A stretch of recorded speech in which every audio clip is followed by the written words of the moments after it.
Podcast Curso de Direito do Centro Universitário FUNORTE. Hoje vamos conversar sobre o tema Relações Internacionais e o Afeganistão, no Fastcast, o podcast do Centro Universitário FUNORTE.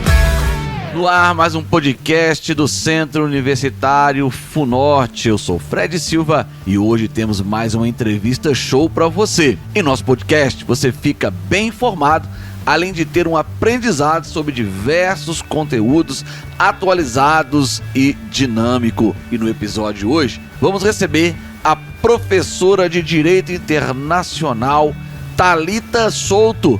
Ela que é mestra em Direito Internacional, Público e Europeu do Centro Universitário FUNORTE.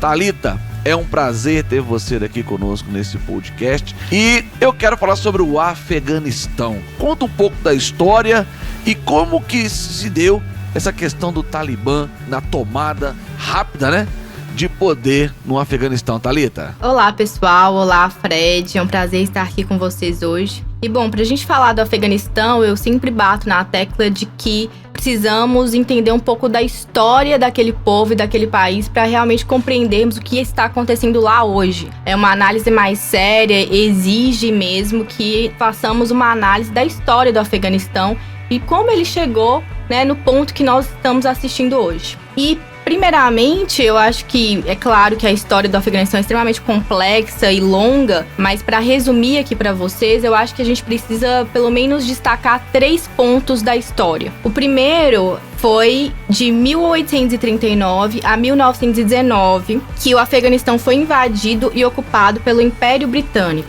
Esse período foi marcado por 3 sangrentas guerras anglo-afegãs e pela independência do Afeganistão em agosto de 1919.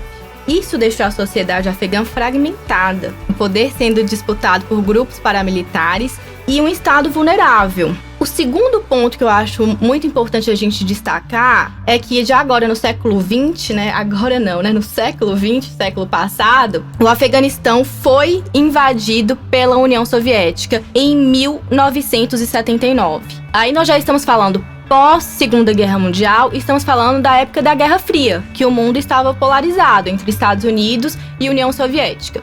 E nesse período, a União Soviética já tinha ocupado o Quirguistão, o Uzbequistão, o Tajiquistão, que fazem fronteira com o Afeganistão, estava ali agora estendendo a sua influência sobre o Afeganistão. Então invade o Afeganistão em 79 e fica lá por 10 anos. São 10 anos de conflito e de guerra, uma guerra também sangrenta, que resultou na morte de 15 mil soldados soviéticos, mas os estudiosos falam que morreram nesse período cerca de 600 mil a 1 milhão de afegãos. Por que é importante a gente lembrar desse segundo ponto histórico do Afeganistão?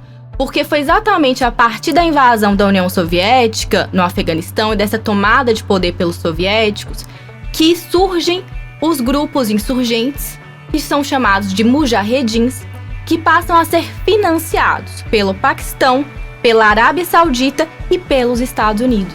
Os Estados Unidos investem bilhões de dólares em treinamento militar e equipamentos militares para esses grupos insurgentes, para esses mujahedins, fazerem então resistência e lutarem contra os soviéticos. E é a partir desses grupos, que eram grupos descentralizados, com pautas diferentes, mas é a partir desses grupos que surge o Talibã. Então, o Talibã, ele vem daí, vem desses grupos, inclusive de meninos, de jovens refugiados, que fugiram dos soviéticos no Afeganistão.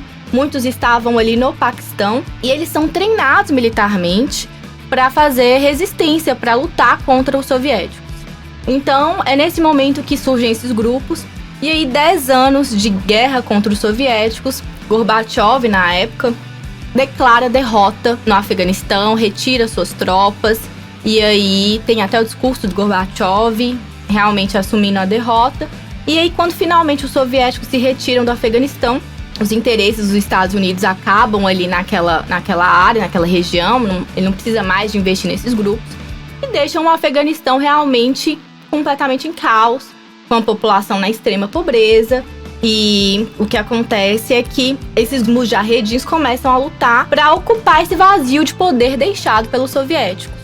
E aí, aqui em 96, o Talibã toma o poder no Afeganistão e instaura a ditadura uma das ditaduras mais rígidas e brutais que nós conhecemos na história. A partir do momento que os soviéticos estão lá, eles tomam o poder no Afeganistão, surgem esses grupos insurgentes, grupos religiosos, fundamentalistas, islâmicos, né, que seguem o Islã, recebem muito investimento dos Estados Unidos, da Arábia Saudita e do Paquistão, exatamente, né, com o objetivo de derrotarem os soviéticos. E é desses grupos que surgem os talibãs, mas não são todos os mujahedins que são talibã, entende? Mas desses grupos insurgentes surge o talibã. O que é talibã? Talibã significa estudante em pashtun, que é a língua falada lá no Afeganistão. Por que estudantes? Porque eles são refugiados que fugiram dos soviéticos, foram para o Paquistão e foram treinados em duas coisas. Foram treinados no Alcorão, foram treinados, né, nas profecias do Islã, mas numa leitura e numa interpretação distorcida do Islã, fundamentalista, extremista, literalista, e foram treinados militarmente. Eram homens jovens, não tinham muito contato com mulheres, e foram treinados nessas duas coisas, numa leitura fundamentalista do Islã e em treinamento militar, exatamente para tomar o poder ali dos soviéticos. Bom, em 89 os soviéticos declaram derrota, se retiram. De 89 a 96, o Afeganistão é governado por um governo de transição, depois tem conflitos, tomada de poder. Em 96, o Talibã toma o poder.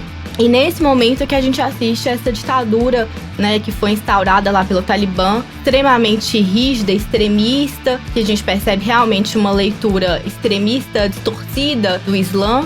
Por quê? Não tem nenhum lugar do Alcorão que obriga as mulheres a usarem burca, entende? É realmente uma leitura distorcida. Então, a partir do momento que o Talibã toma o poder, as mulheres não podem mais sair de casa desacompanhadas, elas não podem mais estudar, elas não podem mais trabalhar. Elas têm que usar a burca o tempo todo, estarem sempre cobertas.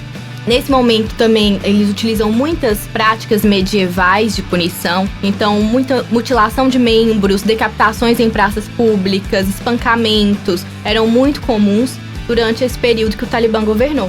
Sem contar que eles proibiram televisão, proibiram música, danças, festivais, liberdade de imprensa, enfim. Realmente uma ditadura extremamente rígida, né, extremamente com práticas medievais, e para a mulher, então, né, pior ainda. E o Talibã fica no poder de 96 a 2001. Fred, você lembra o que aconteceu em 2001? Com certeza, foi o ataque das Torres Gêmeas, né? Todo mês de setembro sempre recordamos isso, né? Agora, então, 20 anos, né? Agora, setembro de 2021, 11 de setembro, 20 anos do ataque às Torres Gêmeas, não é isso? Isso mesmo. Em 2001, teve o ataque às Torres Gêmeas, né, ao World Trade Center. E aí, em 2001, teve o ataque nos Estados Unidos, não só ao World Trade Center, mas ao Pentágono. Quem foi o responsável por esse ataque, Fred? Você lembra? Foi a Al-Qaeda. O 11 de setembro, né, foi um ataque terrorista liderado pela Al-Qaeda, que tinha como líder o Osama Bin Laden. Ô, Thalita, e tinha alguma ligação aí, Al-Qaeda e o Talibã?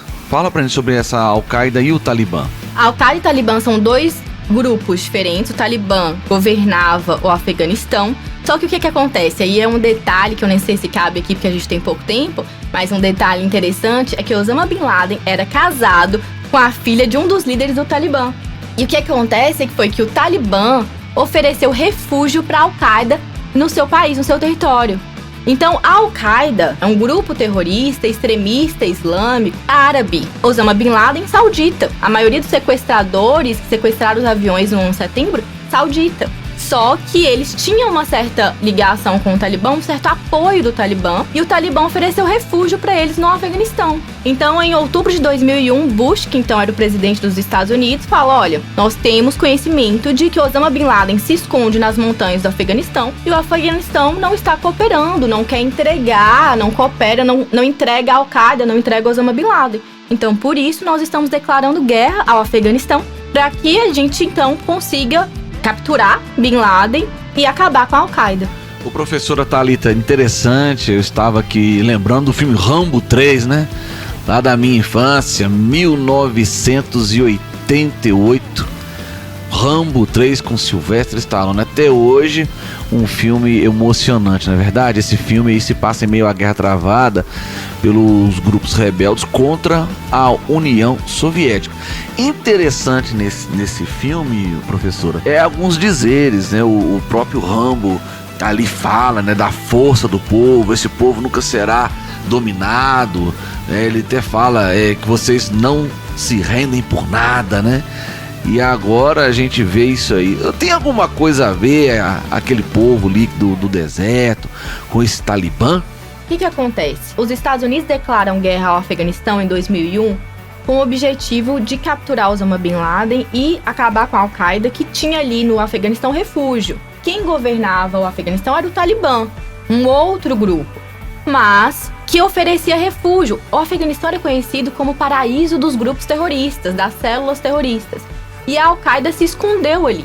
Então, os Estados Unidos, como não recebeu apoio do Afeganistão para capturar esse grupo e acabar com esse grupo, invade o Afeganistão, rapidamente toma o poder do Talibã, instaura ali um governo de transição, derruba o Talibã e começa a sua guerra, o que eles chamam de guerra ao terror. Os Estados Unidos inicia a guerra ao terror, que é a guerra ao terrorismo.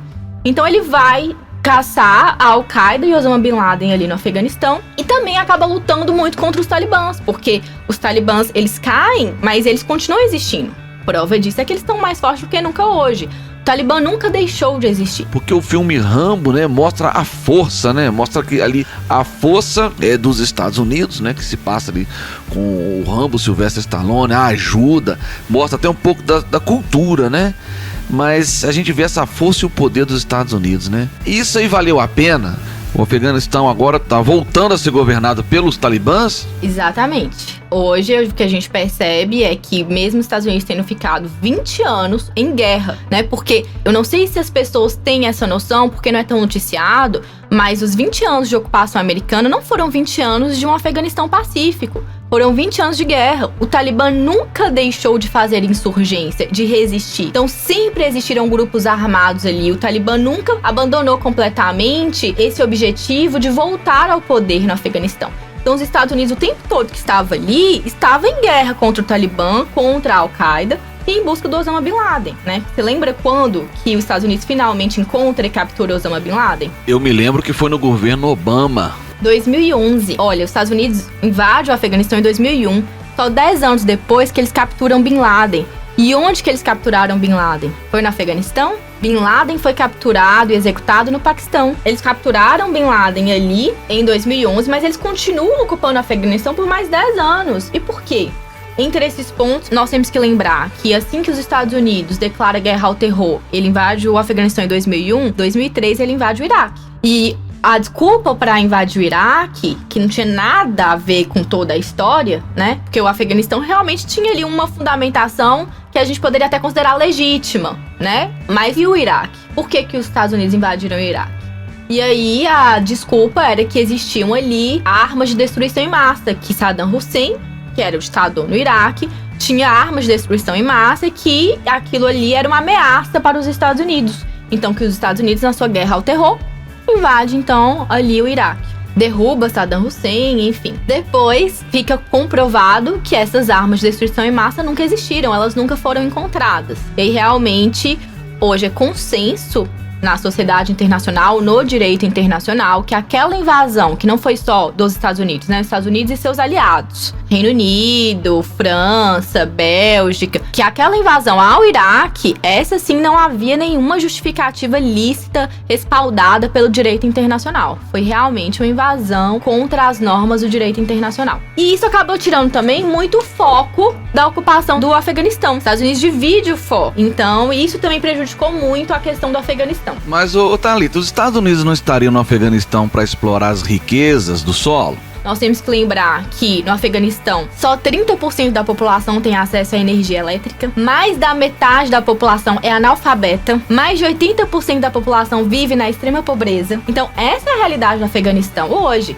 Quer dizer, os Estados Unidos investiu mais de $1 trilhão lá, mas não foi para ajudar a população, entende? Foi na indústria da guerra, foi investindo numa força aérea, foi investindo em um exército que, nas palavras de Biden, era formado por 300 mil soldados afegãos. Então, os Estados Unidos ficou ali 20 anos treinando um exército afegão, com supostos 300 mil soldados afegãos, investindo em equipamento militar, em armamento militar, em carros blindados, caminhonetes, enfim, numa força aérea que, um parêntese interessante, é que parte dessa força aérea formada pelos Estados Unidos para o Afeganistão foram comprados os Tucanos, caças da Embraer brasileiros. E aí eles foram treinar os pilotos afegãos, e o que acontece é que os talibãs sempre fazem resistência e muito conflito. A Afeganistão sempre foi uma região de muito conflito, e durante esses 20 anos foram 20 anos de guerra. Inclusive por isso que os Estados Unidos nunca conseguiu explorar o lítio nem os outros minérios. Você me perguntou, o subsolo do Afeganistão é muito rico em minérios, em cobre, em lítio.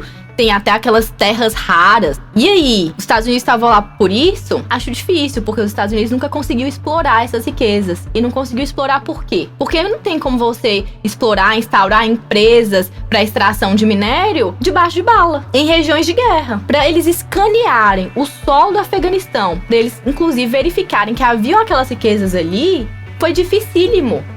Foram com soldados treinados ali, correndo risco o tempo inteiro para conseguir escanear. Foi um trabalho árduo. Imagina para explorar, eles nunca conseguiram. Qual é o principal... A economia do Afeganistão hoje gira em torno de quê? Das plantações de papoula. As plantações de papoula, que daí você tira a extração do ópio, e é matéria-prima da heroína. Inclusive o Talibã se enriqueceu disso, do tráfico de drogas. O Talibã, ele tinha porcentagem nesse tráfico, nessa plantação de papoulas. Essa é a maior riqueza econômica do Afeganistão hoje.